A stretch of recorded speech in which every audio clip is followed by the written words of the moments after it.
오늘 우리에게 주신 하나님의 말씀은 신약성경 빌립보서 1장 9절에서 11절입니다. 저희 성경으로는 신약 318면에 있습니다.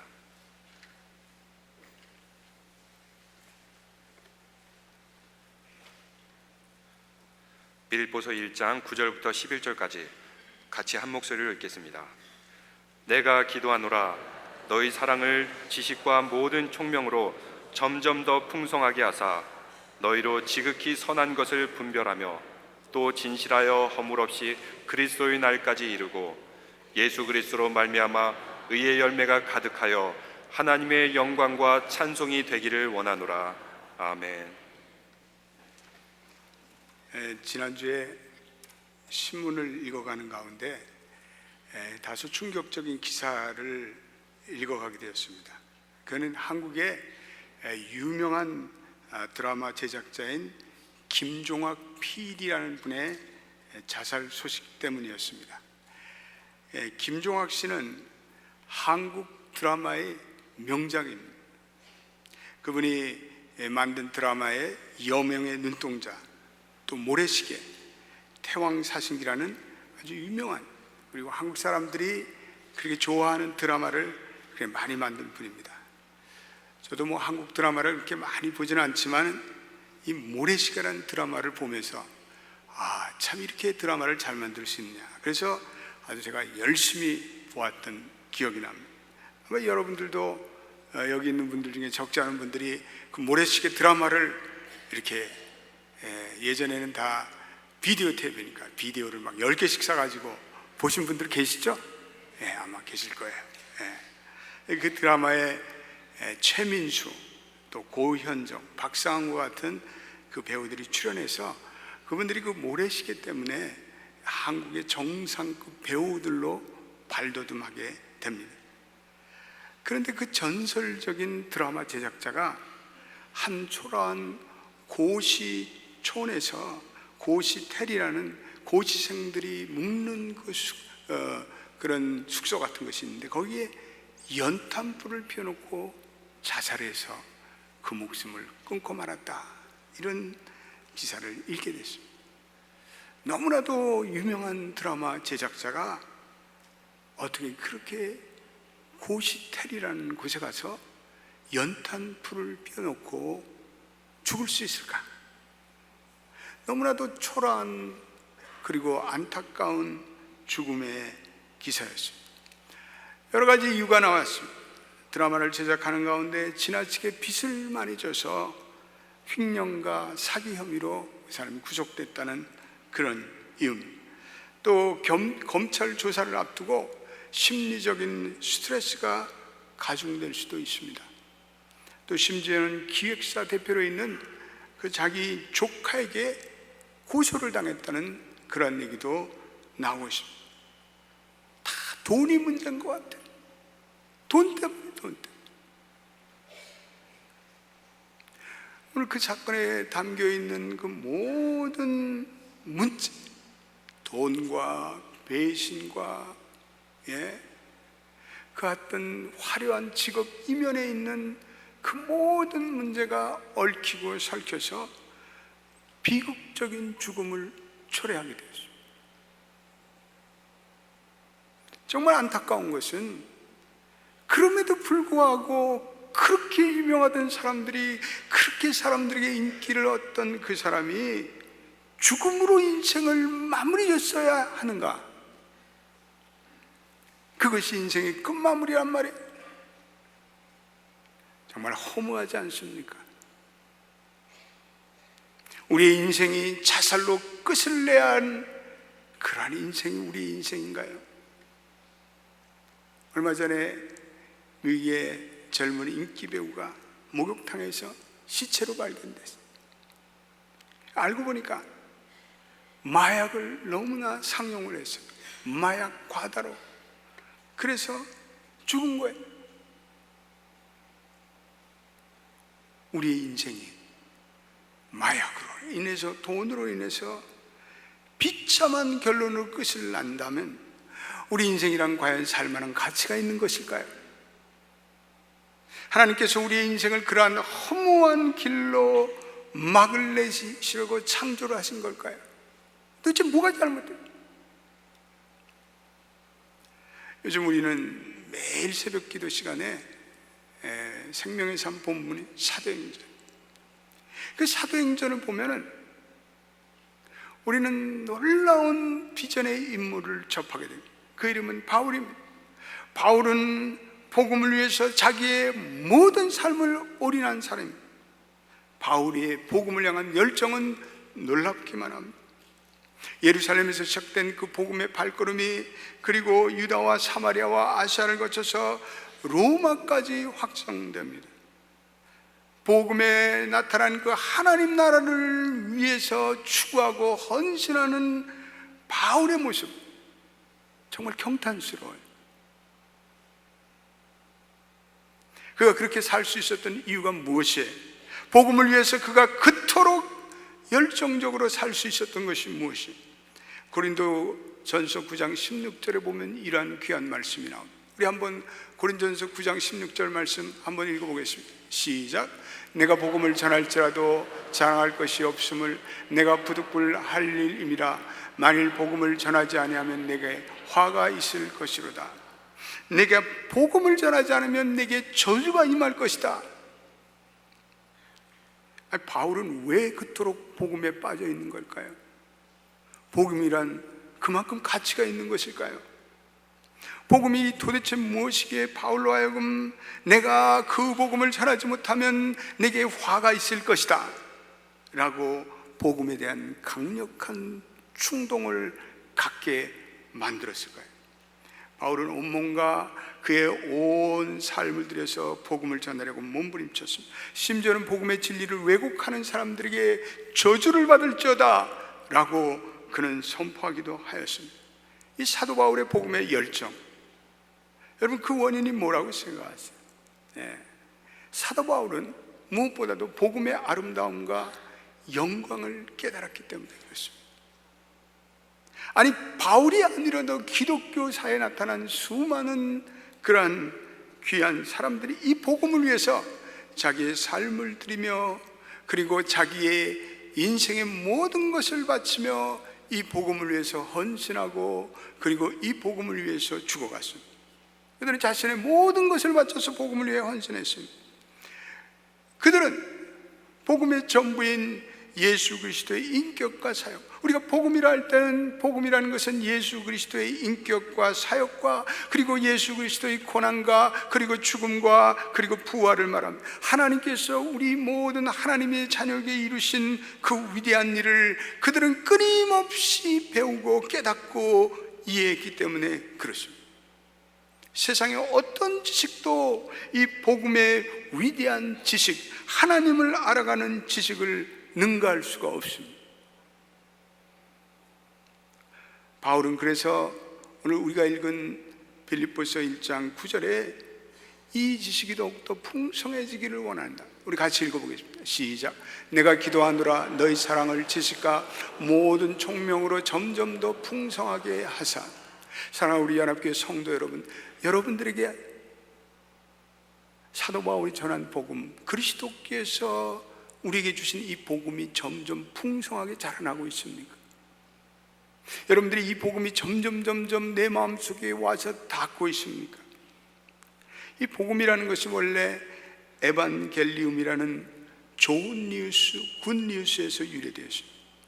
우리 그리스도인들을 가리켜 종종 이반젤리스타 이렇게 얘기합니다. 우리는 복음주의자입니다. 우리가 그렇게 우리 자신들을 부르는 이유는 우리는 복음 안에서 우리의 정체성과 우리의 삶의 목적을 발견하기 때문에 그렇습니다. 우리는 복음을 믿습니다. 복음은 하나님께서 인간에게 계시한 그러한 진리의 핵심이라는 확신을 갖습니다. 복음은 기독교의 전부이며 우리가 탐구해야 할, 우리가 일평생 탐구해야 할 무진장한 진리의 복음입니다. 우리가 평생 선포해야 할 메시지입니다. 예수 그리스도의 복음은 인류의 위대한 비전이며 유일한 소망이며 위대한 이상입니다. 우리가 거듭난 그리스도인이 될 때 우리는 비로소 이 복음의 가치가 내 마음속에 와닿기 시작합니다. 우리가 복음을 듣기만 해도 뭔가 우리의 마음속에 솟구치는 열정을 발견하게 됩니다. 사도 바울에게 있어서 이 복음이라는 것은 그 내면에 가둘 수 없는 어떤 세찬 타오르는 불길이었습니다. 그 바울은 이 복음의 열정에 타올랐습니다. 그래서 그는 고린도 신자들에게 이렇게 고린도 후서 4장 13절에 말씀하고 있습니다. 한번 읽어보겠습니다. 시작. 기록된 바 내가 믿음으로 말하였던 것과 같이 우리가 같은 믿음의 마음을 가졌으니 우리도 믿었으므로 또한 말하노라. 우리가 믿었기 때문에 말하노라. 바울은 복음을 믿었어요. 믿고 나니까 이 복음의 가치가 너무나 위대하고 고상하고 이 복음의 가치를 모든 사람들이 알아야 한다는 그러한 믿음의 신념으로 그는 복음을 계속해서 전하였습니다. 그 복음을 깨달으면 깨달을수록 이 복음이 모든 세상 사람들에게 전해진다. 그래서 그 발걸음이 빨라졌습니다. 그래서 그 복음을 전하고자 하는 열망으로 달려나가죠. 그는 복음을 안고 그리고 아시아에서 예배소서에서 그리고 마게도니아에서 필립 그리고 로마에까지 그는 복음을 안고 달려갔습니다. 어제 우리 토요일날 새벽에도 사도행전 19장을 읽어보면서 바울의 원대한 비전을 확인했습니다. 그가 유럽 대륙의 관문인 예배소서 복음을 선포하는 가운데 그가 이렇게 얘기하고 있습니다. 내가 로마도 보아야 하느니라. 내가 로마도 가야 되겠다. 이 로마는 당시의 세계의 모든 문화의 중심지였습니다. 그런 세계의 중심지인 로마까지 반드시 나가서 이 복음을 세계의 문화의 중심지인 모든 사람들이 알기를 원했습니다. 이 바울의 머리와 마음속에는 로마를 복음화해야 한다는 원대한 비전이 불타올랐습니다. 그래서 온 세상 사람이 한 사람도 남김없이 이 복음을 들어야 한다는 그러한 시대적인 사명감에 불타올랐습니다. 그래서 그는 그 비전을 구체한 작전 계획을 머리에 다 담았습니다. 그런 복음을 향한 그러한 어떤 발걸음을 멈추지 않았습니다. 예루살렘이건 그는 한 번도 가보지 않던 로마 지역까지 복음을 들고 나가기를 원했습니다. 당시에는 오늘같이 무슨 비행기가 있는 것도 아니고 인터넷이 발전된 것도 아니고 자기가 나갈 길에 대해서 아무것도 모릅니다. 정보가 없습니다. 그러나 바울은 로마까지 내가 가서 복음을 전해야 된다는 사명감에 불타오랐습니다. 여러분, 복음을 품은 자들은 복음의 발걸음을 멈추는 법이 없습니다. 우리 사랑하는 연합교회 모든 성도들은 복음을 알고 복음을 깨닫고 복음을 전하고자 하는 열망이 여러분들에게 더욱더 타오르기를 주님의 이름으로 축원드립니다. 우리는 너무나 그동안 세상 소식에 빠져 있었습니다. 세상 뉴스에 빠져 있었습니다. 세상이 주는 가짜 진리의 마음이 쏠려 있었습니다. 세상이 주는 거짓된 시대 정신에 우리는 빠져 있었습니다. 그렇게 살다 보니까 이 세상이 엉망진창이 되는 거예요. 병이 드는 거예요. 죄의 후유증이 찾아오는 거예요. 사람들은 죄를 향해서 불나방처럼 달려들고 하나님이 만드신 가정이 무너지고 인간은 짐승처럼 되어가고, 여러분 한국의 요즘에 신문 읽을 수가 없어요. 교회는 힘을 잃고 사람들은 하나님을 잊어버린 채 온갖 우상 숭배에 빠져 있고, 이 세상은 이기심이 가득한 탐욕적인 세상이 되어버렸습니다. 사람들은 하나님의 말씀을 따라 살면서도 그것이 잘못된 것인지도 모르고 살아가고 있습니다. 오히려 세상적인 사고가 진리인 양 호도하고 살아갔습니다. 그러면서 인류에는 점점 해결할 수 없는 난제들에 봉착하고 있습니다. 오늘날 이 땅에 일어나는 기상의 이변, 이거 심각한 거예요.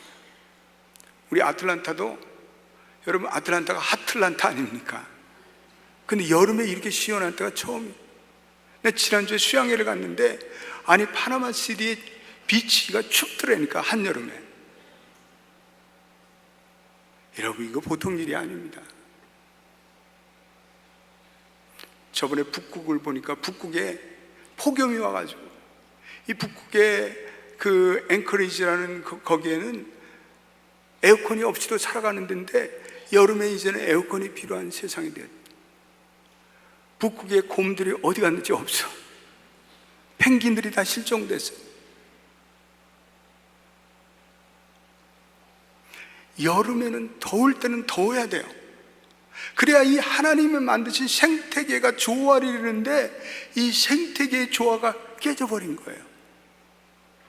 그러니까 한국에도 미국에도 유럽에도 계속 기상의 이변이 생겨나는 거예요. 여름에 한국 가지 마십시오. 고생 무지할 거예요.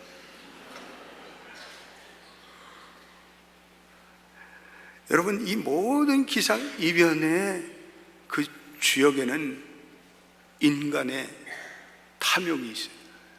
하나님이 주시는 자연을 마구 남발하고 마구 베어버리고 생태계의 조화가 이상이 생긴 거예요. 하나님이 이 세상을 만들 때는 하나님 보시기에 좋았더라고 만들었는데 그 생태계의 조화가 깨지고 있는 거예요. 가정의 파괴, 물질주의의 횡행, 전쟁과 테러의 심화, 도저히 인간들로 해결할 수 없는 파국들이 계속해서 일어나고 있습니다. 그럼 왜 복음만이 유일한 대안이 될까요? 우리는 복음을 어떻게 이해하고 수용해야 할까요? 복음이라는 것은 하나님께서 인간에게 전하는 메시지이므로 항상 복음은 반응을 요구해요. 내가 이 복음을 받아들이든지 아니면 복음을 거부하든지 둘 중에 하나예요. 고린도 교인을 향해서 바울이 복음을 전하니까 고린도 교회는 이는 너희가 받은 것이요 그 가운데 섰다. 고린도 교회는 복음이라는 위대한 가치를 수용했습니다. 그리고 그들은 하나님 앞에 바로 섰다라고 말하고 있습니다. 우리가 복음을 받아들일 때 우리는 하나님과의 바른 관계에 들어가는 것입니다. 오늘 우리 11절 한번 읽어보겠습니다. 거기에 의라는 말이 나옵니다. 의의 열매 같이 읽어보겠습니다. 시작. 예수 그리스도로 말미암아 의의 열매가 가득하여 하나님의 영광과 찬송이 되기를 원하노라. 여러분, 성경에 의가 나타날 때는 이건 하나님과의 관계를 얘기합니다. 의라는 것은 내가 하나님과의 바른 관계에서 살아가는 삶을 얘기합니다. 우리가 인생에 관계가 많잖아요. 아내와 남편의 관계도 있고 자식과 부모의 관계도 있고 그리고 보스와 그런 부하의 관계도 있고 여러 관계가 많지만 이 세상에 가장 중요한 것은 하나님과의 나와의 관계인데 우리가 예수 그리스도의 보혈의 은총으로 말미암아 우리가 하나님과 나와의 관계가 바로 됐다, 정상화됐다. 이게 의입니다. 오늘 사도 바울이 기도하기를 그러한 의의 열매가 풍성해지기를 원한다라고 말씀하고 있습니다. 우리가 구원을 받으려면 이 하나님의 은혜로 복음을 받아들여야 합니다. 우리는 복음을 받아들이면서 이제는 이 복음과 모순되는 세상과 이제는 굿바이를 해야 돼요. 이 복음과 모순되는 세상을 거부하며 살아가는 용기를 가지고 살아가야 돼요. 복음과 세상은 유사점도 없고 친밀감도 없습니다. 우리가 복음을 수용하고 십자가의 인생으로 살아간다는 것은 이제는 십자가에 달린 예수를 나의 구세주로 받아들이는 것을 말합니다. 그분이 우리의 유일한 구원자인 믿음을 안고 내 삶의 희생과 위험을 무릅쓰고 그리고 그분의 진실한 제자로 살아가는 것을 말해요. 복음을 받아들이는 것은 우리가 적당히 예수 믿고 무슨 영접 기도 드리는 것에 끝이지 않고 이제는 세상으로 가는 내 길을 이제는 방향을 전환해서 이제는 과감히 방향을 전환해서 이제는 그리스도가 전하는 온전한 진리를 내가 수용하고 그 진리에 내 삶을 의탁하는 삶을 말해요. 두 번째, 복음을 받아들인 사람은 예수 그리스도의 인격과 그분의 사역만이 하나님과의 올바른 관계를 맺을 수 있다는 확신을 가지고 그분을 온전히 신뢰하는 삶을 얘기해요. 여러분과 제가 그리스도를 진정으로 영접했다면 이제는 그리스도 외의 것에는 우리가 소망을 둘 이유가 없습니다. 그러므로 사도 바울이 이렇게 얘기하고 있습니다. 만약 그리스도께서 거짓이라면 그리스도인들은 이 세상에서 가장 불쌍한 자라고 말합니다. 여러분, 그리스도께서 구세주가 아니면 우리처럼 불쌍한 자가 어디 있습니까? 왜 우리가 이렇게 주일날 이렇게 나와서 우리의 귀중한 시간에 이렇게 예배를 드리고 있냐고요. 그리스도가 구세주가 아니면 우리 그리스도인들에게는 다른 대안이 없어요. 우리는 멸망당할 수밖에 없어요. 그러므로 우리가 그리스도인이 되면 우리는 점차로 이렇게 고백해야 돼요. 주님, 나는 주님만을 믿습니다. 주님께서 저를 구원하실 능력이나 뜻이 없다면 나는 이제는 지옥으로 떨어질 수밖에 없습니다. 제 스스로 다른 길은 세운 것이 아무것도 없습니다. 나는 주님만이 나의 유일한 구원자이심을 믿습니다. 아멘. 우리가 그런 마음으로 살아가야 돼. 세 번째, 우리가 복음을 받아들인다는 것은 우리가 새로운 현실 인식을 하면서 살아가는 것입니다. 다시 말해서 그리스도께서 모든 것의 근원이 된다는 믿음을 가지고 살아가야 합니다. 그리스도께서 우리가 행하는 모든 동기와 그리고 우리의 궁극적인 목적이 되어야 돼요. 그분이 이제는 우리의 우주의 중심이 되고 이제는 나의 중심이 되어서 이제 우리가 그리스도를 받아들일 때 우리는 그리스도의 중심으로 변해요. 우리는 그리스도의 시각으로 우리는 우리의 삶을 해석하고 우리는 우리의 마음의 보좌에 이제는 내가 앉아있지만 그 마음의 보좌에 앉았던 내 교만과 내 자아가 내려앉고 이제는 주님이 그 보좌에 앉아서 우리가 주님을 통해서 우리의 모든 것을 바라보는 거예요. 우리가 처음 그리스도를 영접하면 내 인생이 별로 달라진 것이 없어 보여요. 그러나 그 믿음, 그 구원이 점차로 깨달음에 따라서 복음은 엄청난 내 인생의 파장을 일으키는 거예요. 마치 호수 중앙에 던진 작은 돌이 점점 그 복음의 파장, 그 물결의 파장이 일듯이 그 복음의 파장이 우리들의 삶에 이제는 구석구석 우리들의 모든 삶의 영역에 미치지 않는 것이 없는 거예요. 복음을 받아들인 순간 우리는 이제는 옛삶을 버려야 돼. 누구든지 제 목숨을 구원까지 하면 잃을 것이요 누구든지 나를 위해 제 목숨을 잃으면 찾으리라. 우리가 복음을 받아들이면 우리가 이제는 예전엔 그렇게 좋던 일을 이제는 우리가 더 이상 버려야 할 때가 찾아와요. 그렇게 가까이 지내던 친구들과 이제는 결별할 수밖에 없어요. 예전에 그렇게 내가 즐기던 그 많은 시간들을 이제는 하나님을 알아가는 일과 그리고 교제하는 일과 그리고 복음 증거에 사용하는 그러한 시간이 더 많아집니다. 복음을 받아들이는 순간에 이제는 그리스도가 우리의 생명이 되세요. 복음을 받아들이는 순간에 이제는 나의 그 옛날의 모든 과거가 별 볼일 없다는 것을 우리는 깨닫게 돼요. 나의 화려한 이력, 나의 화려한 경력, 나의 집안의 가문, 그 모든 과거에 훌륭하게 느껴진 것들이 이제는 그리스도 안에서 배설물이 되었다고 바울은 말하고 있습니다.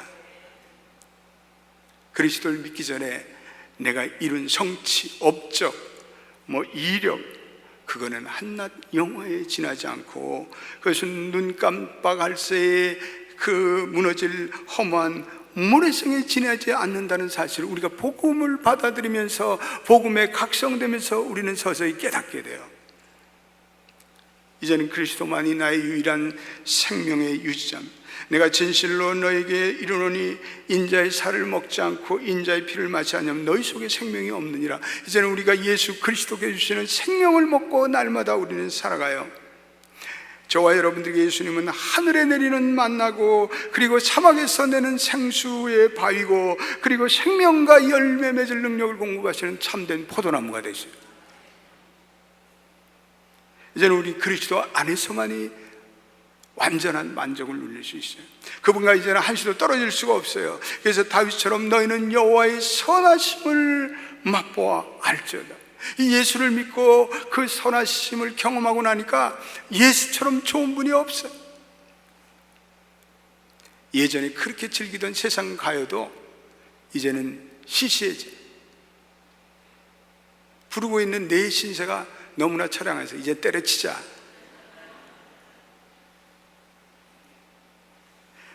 그리고 복음의 영적인 파워가 있는 찬송가, 복음성가가 훨씬 더 좋아요. 예전에 즐기던 그렇게 세상 책과 세상 잡지도 성경을 읽어가는 재미를 따라갈 수가 없어요. 그렇게 즐기던 세상 친구, 개돈 친구인가?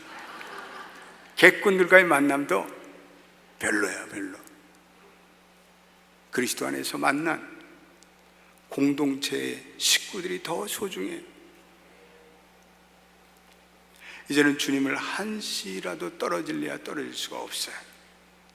우리에게 언제부터 찾아오는 하나님에 대한 이 절대적인 경외심, 그리고 그분께 나의 온전한 삶의 모든 시선을 고정하는 삶, 그리고 믿음과 구원의 확신과 안도감, 영적인 분별력, 그리고 나의 달라진 예배, 그리고 슬픔과 고통 가운데도 내게 찾아오는 깊은 평강과 말할 수 없는 안도감, 이 세상의 어떠한 집착에서부터 벗어날 수 있는 자유로움, 죄를 지을 때 내게 느끼는 죄에 대한 번민으로 인한 회개, 즉각적인 회개, 그리고 그렇게 집착하던 내 소유,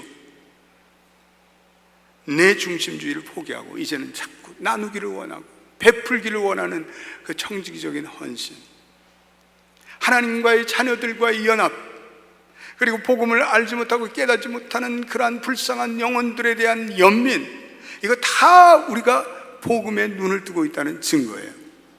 여러분들이 이렇게 된다면, 여러분들의 삶이 이렇게 된다면, 아, 내가 이제는 복음에 눈을 뜨고 있구나, 그렇게 생각하시면 돼요.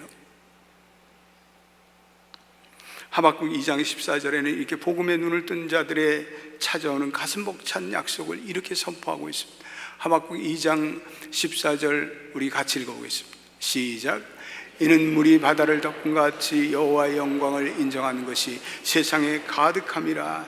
이는 물이 온 세상 바다를 덮은 것 같이 이제는 여호와를 인정하는 그러한 사람들이 더 많아져. 그리고 세상에 가득함이라. 여호와를 인정하는 그 모든 세상의 그 사람들이 구원받는 그러한 일이 내 마음에 가장 중요하고 그것으로 내 삶의 목적을 삼는 것, 바로 복음에 눈을 뜨는 삶이에요. 근데 이런 복음에 눈을 뜨는 진정한 삶의 동기가 있어요.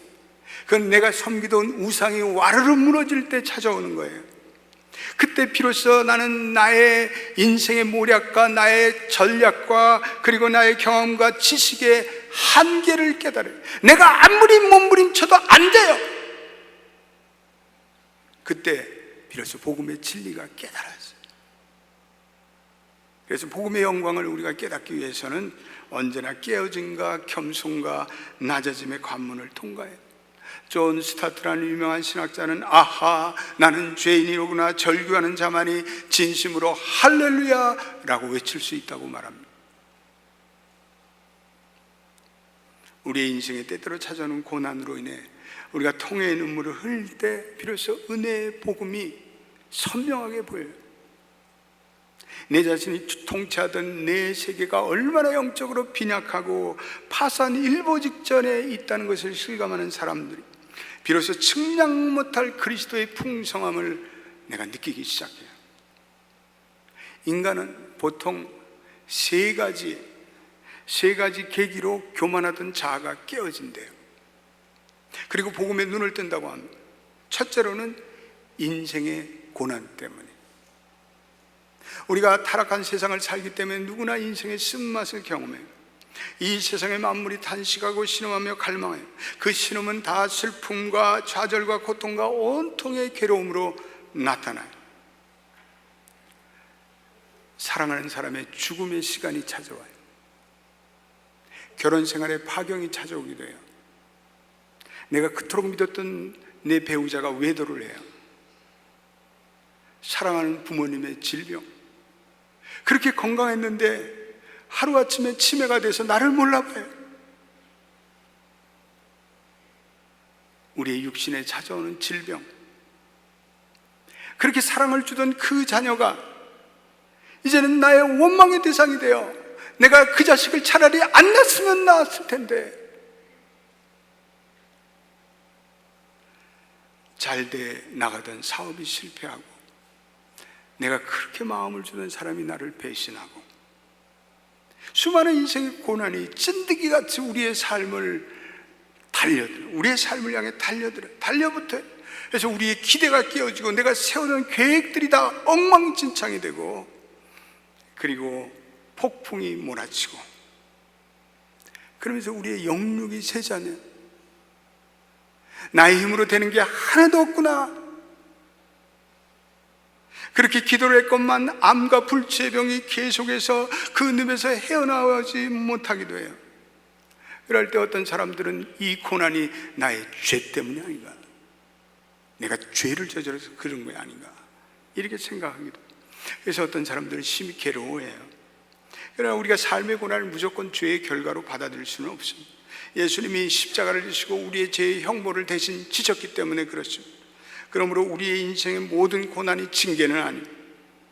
우리의 고통을 오히려 사용하시고 선용하시는 하나님의 그 놀라운 거룩한 목적과 방식을 우리는 믿음으로 이해해야 합니다.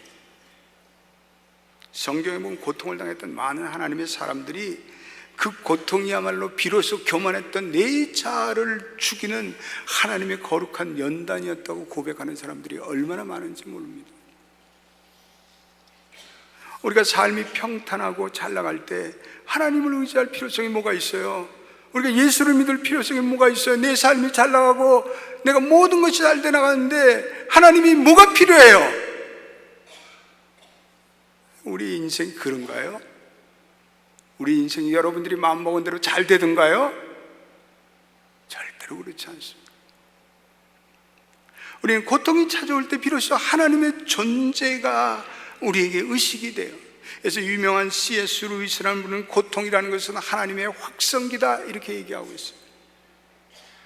평안할 때 하나님은 속삭이시고, 그리고 고통의 때 고함을 지름으로 우리로 하여금 하나님께 주의를 돌리도록 하신다는 거예요.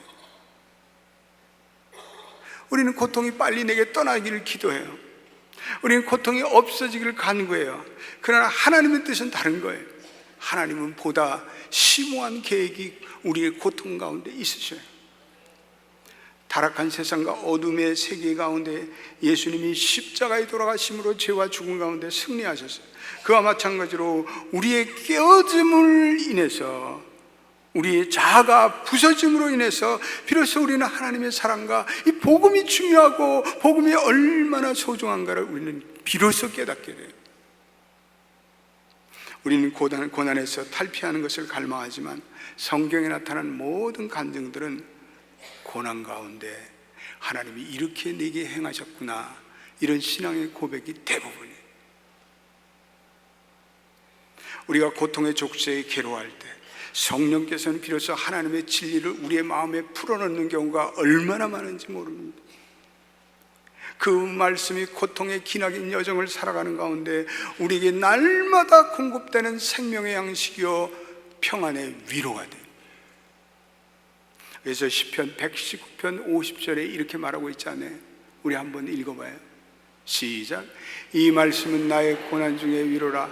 주의 말씀이 나를 살리셨기 때문이니이다. 예. 이 말씀은 나의 고난 중에 위로라. 주의 말씀이 나를 살리셨습니다. 예. 감옥에 가 있는 어느 재벌 그룹 회장이 이제는 성경을 날마다 읽는데요, 성경을 읽는데 그 말씀이 깨달아지기 시작한대요. 그래서 자기는 그 말씀을 정독을 한대요.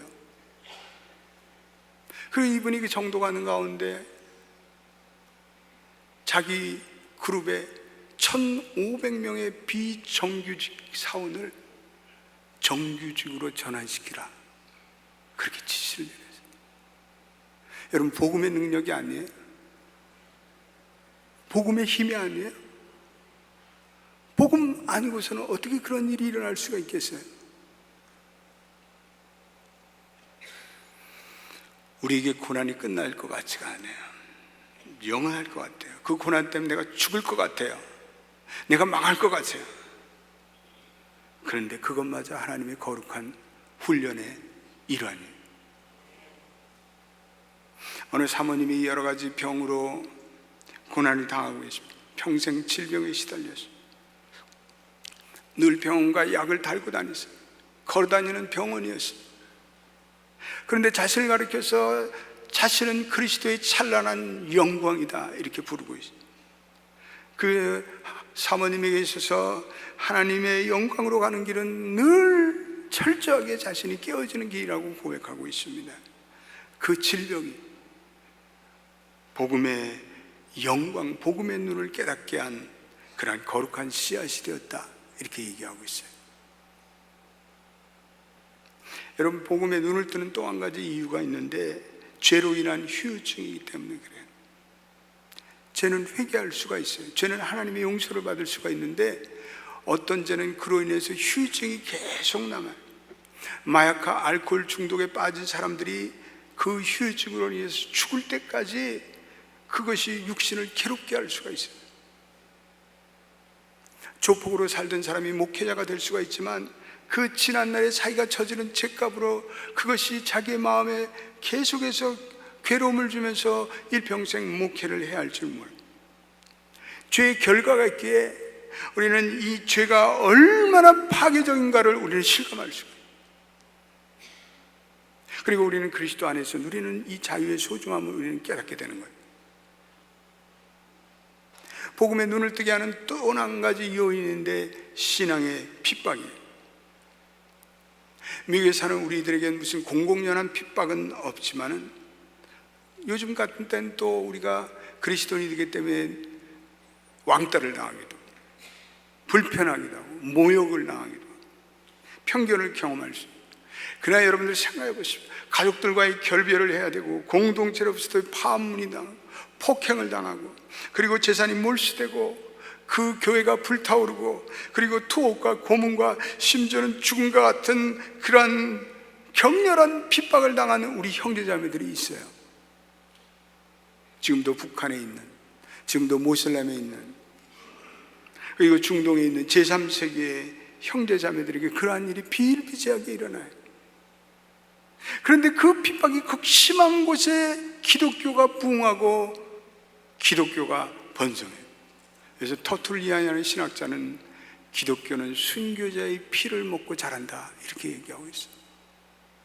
기독교는 절대로 핍박에 의해서 무릎 꿇지 않습니다. 오히려 핍박 가운데 기독교는 더 왕성하게 복음의 생명력을 발휘합니다. 복음의 신비가 아니고 무엇이겠어요?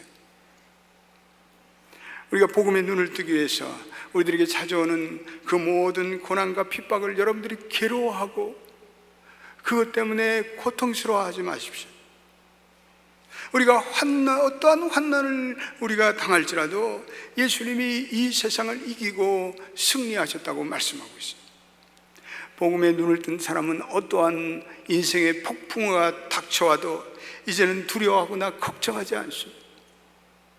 그것은 우리에게 다가오셔서 우리를 감싸주시고 우리에게 그럴수록 새로운 복음에 눈을 뜨게 하시는 그리스도의 은혜가 있기 때문에 그래요. 우리는 그로 인해 우리의 마음에 기쁨으로 충만해지기 때문에 그래요. 복음에 눈을 뜨기 위해서는 고난과 그리고 깨어짐이 필수적입니다. 우리가 타고 있는 고난의 열차가 멈추지 않을 수도 있어요. 그러나 그 멈추지 않는 그 순간에도 하늘에서 영광의 빛이 쏟아지고 있다는 사실을 여러분 기억하시길 주님의 이름으로 축원드립니다. 이 충만한 이 영광의 복음을 우리 연합교회 교인들은 다 사랑하게 되기를 바라요. 이 복음을 더 알아가시길 바라요. 이 복음을 날마다 묵상하시길 바라요. 그리고 이 복음을 쓸모없는 세상의 인포메이션을 비교하지 말고 이 복음을 가슴에 담고 이 복음을 위해서 여러분들의 삶을 헌신하여 하나님의 은혜와 축복을 받으시기를 주님의 이름으로 축원드립니다. 기도합시다. 하나님,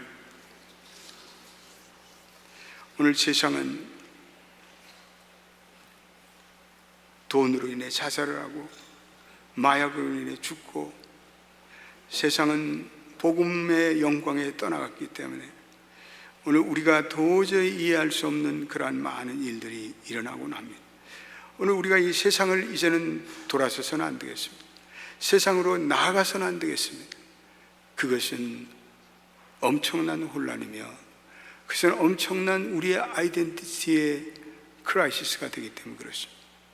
이제는 우리가 복음만을 붙들고 우리가 복음을 믿음으로 받았기에 이제는 이 복음을 전달하고 전하는 우리가 되기를 원합니다.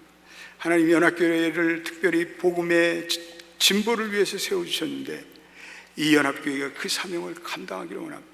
연합교회를 찾아오는 모든 성도들은 한 사람도 빠짐없이 이 복음의 영광과 아름다움을 깨닫고 자기 인생을 쓰레기 같은 세상에 짝해서 사는 것이 아니라 이제는 이 복음과 함께 고난을 받고 이 복음과 함께 하나님의 은혜를 누리며 자녀들과 온 저들의 만세대 후손들에게 이 복음을 전하는 귀한 성도들이 되게 하여 주옵소서.